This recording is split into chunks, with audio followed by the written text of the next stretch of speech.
of the elite that must lead Africa, because they have a trained and conditioned elite that they must follow, who are embedded in that chain.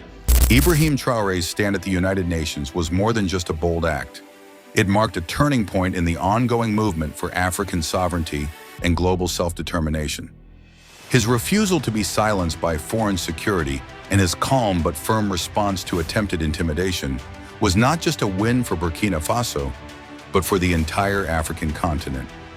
For too long, African leaders have been pressured to yield to foreign influence and accept a secondary role in global affairs. By standing his ground on an international stage, Ibrahim Traoré sent a powerful message. African dignity is non-negotiable, no matter how strong the opposing forces. When I arrived in Burkina Faso about a week ago, I immediately sensed a restlessness, especially among the youth. This act of courage has echoed across the world and sparked critical conversations about the future of African diplomacy. This moment is historic for several reasons. It exposed the lingering racial and colonial biases that still shape global diplomacy. The attempt to remove Traoré from the UN Assembly wasn't just a one-off. It reflected a larger pattern of African leaders being sidelined or disrespected on the world stage. When President Trump once used vulgar language to question why the US should accept people from Africa, it revealed a broader disregard. Analysts believe US relations with African nations under Trump could become unpredictable, though possibly more pragmatic. The public nature of this incident highlights a key truth. The Western diplomatic model, often driven by unilateral decisions and paternalistic attitudes, no longer works. Ibrahim's speech called for fairness and mutual respect in international relations. He made it clear that Africa should not need permission to participate in global matters. Instead, it is demanding its rightful place. What made this moment especially powerful was Ibrahim's choice to turn a potential conflict into a teaching opportunity. Rather than respond with expected anger, he used the stage to expose the deeper structural challenges Africa continues to face.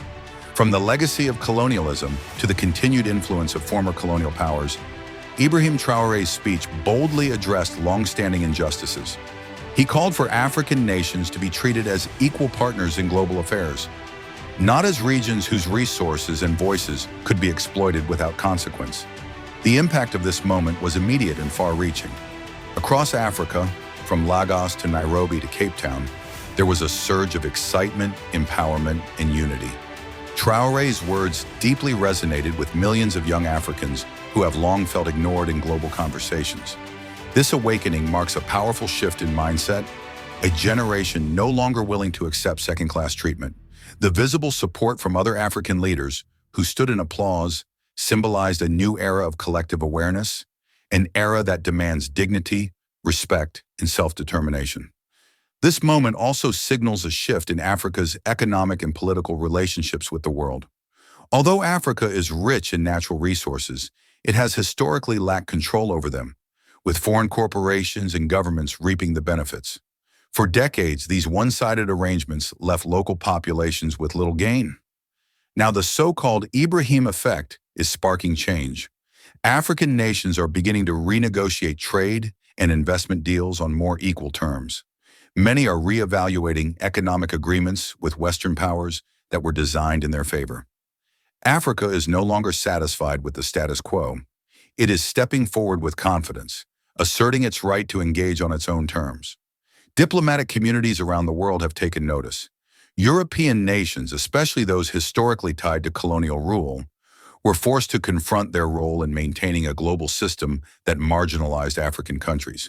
For France, whose influence in Africa is rooted in its colonial past, Traoré's message was particularly challenging. His words confronted long-standing power imbalances and served as a reminder that Africa is no longer willing to be treated as a mere bystander in global affairs. Even in the United States, the speech stirred internal debate about the direction of American foreign policy toward Africa. In the aftermath of the confrontation, many began questioning the legitimacy of outdated strategies built on control, manipulation, and economic dominance.